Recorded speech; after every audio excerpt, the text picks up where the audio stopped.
All right, good morning and welcome back to Alcuin Society's conversation on perseverance, which is part of a spring effort to get students connected to our faculty a little bit and other students and staff. Start thinking through what is it in this Christian life that we're called to do. This morning, I am joined by Dr. Mark Farnham. He's got his PhD from Westminster, I believe. He's a program director of the MABS in Christian Apologetics, which, how long has that been running now, Mark? Just a couple of years. A couple of years now, okay. And he hails from Connecticut, which is, that's I'm a New Yorker, so hats off to your Northeastern roots. That's right. Although you're not quite a New Englander, Dan, so you don't. I said Northeastern now. Yes. Now let's not quibble. We're close to the southern border here. We got to hang together. That's right. So Dr. Farnham, one of the questions we're asking those that are willing to come in, and by the way, please thank you for your time that you've given us this morning, to just talk through maybe the hardships that you faced, that God has called you through, and what kind of experiences in the middle of that have helped you frame sort of what those difficulties are. Sure. Well, I mean, I have to say that I didn't experience any significant hardships in my life until I was 38 years old. So I consider myself to be very blessed. Never lost anyone I was really close to, never suffered with any great illness. But at 38, I was diagnosed with end-stage renal disease, kidney failure.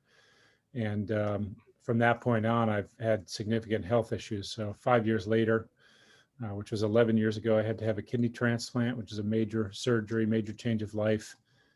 From that point on, every 12 hours for the rest of your life, you have to take drugs that suppress your immune system, which make you more susceptible to other illnesses.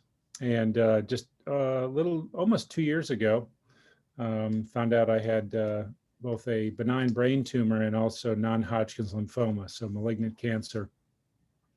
And I was out of teaching here at Lancaster Bible College for years. I went through chemo.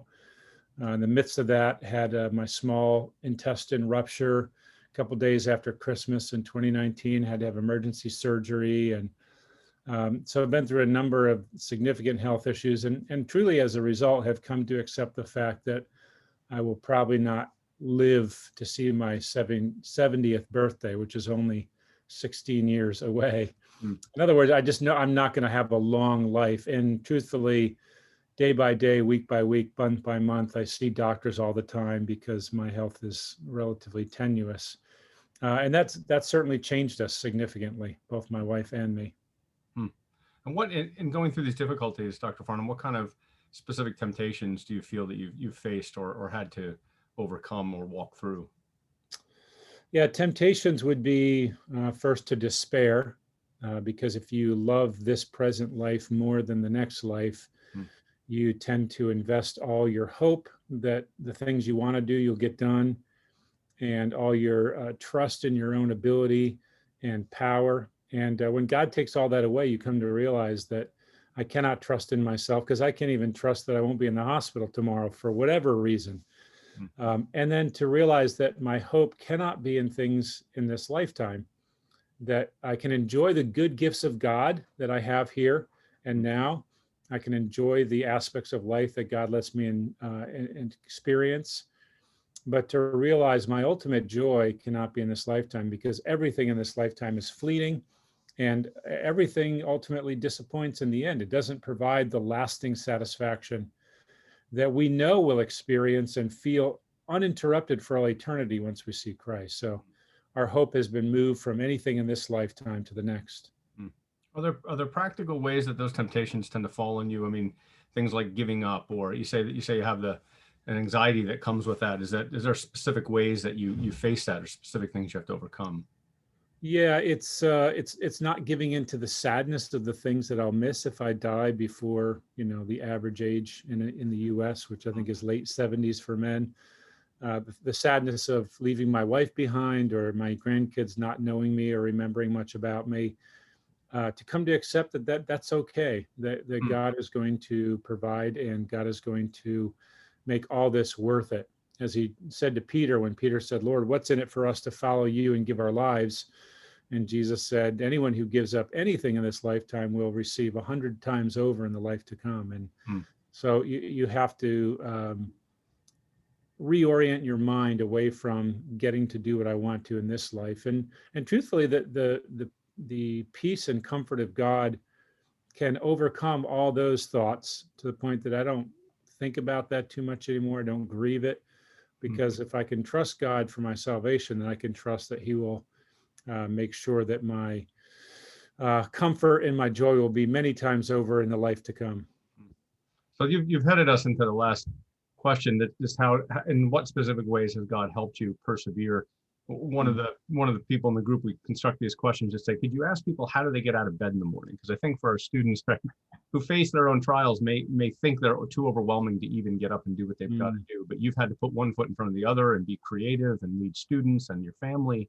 How do you get up and do that in the morning? Yeah, one of the things that's really helped is reading the lives of people who've suffered far worse than me. When you're going through chemo and you're recovering from 2 surgeries, you tend to fall into self-pity, or at least that's a temptation to think, oh, I have it worse. And then you meet people in life right now. I have several friends going through cancer. They have it way worse than I do.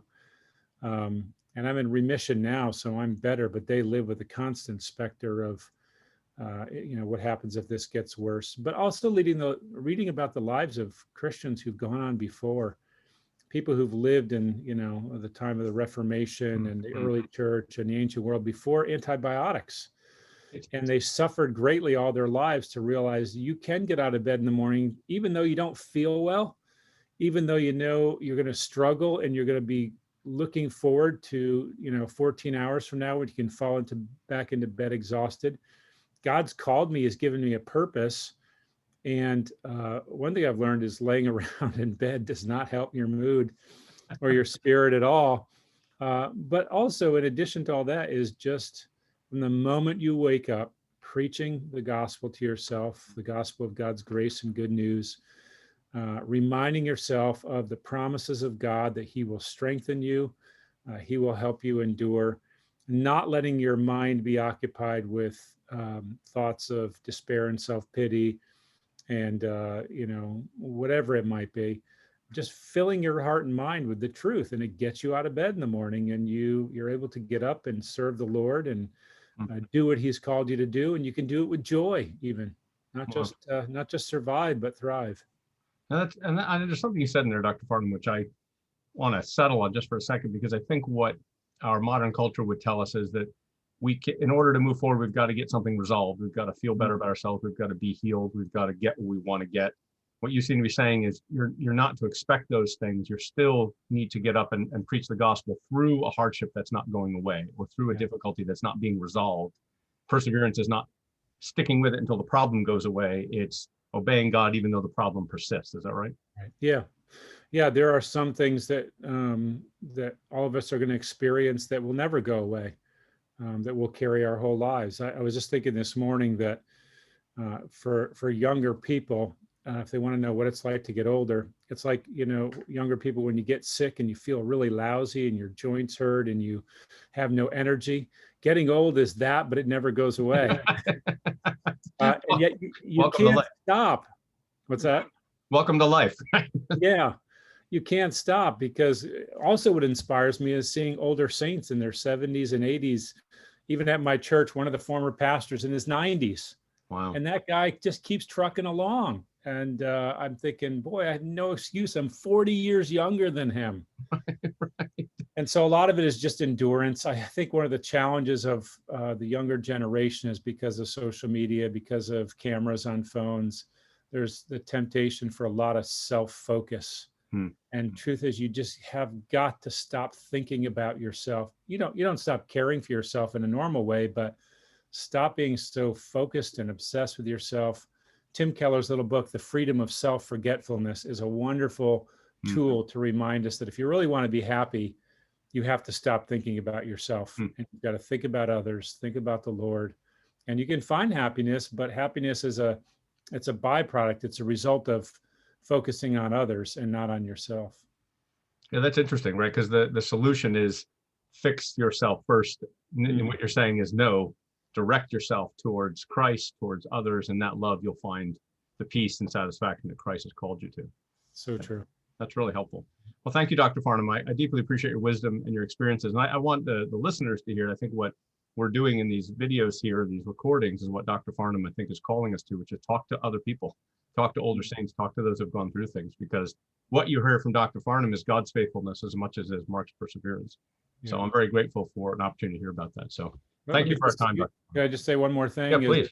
The way you see older saints live this is in the fellowship of the church. Right. COVID has brought such a hindrance to this, but the church is really where we find the strength and the community that we need to get through these things. And that's a different way of seeing the church, isn't it? I think than sometimes you're going to get fed spiritually, or is it going to contribute to a community where you'll learn to forget about yourself, maybe? That's right. Yeah. Well, thank you, Dr. Farnham. This has been very enlightening, and I appreciate your time. Yep. Thank you, Dan.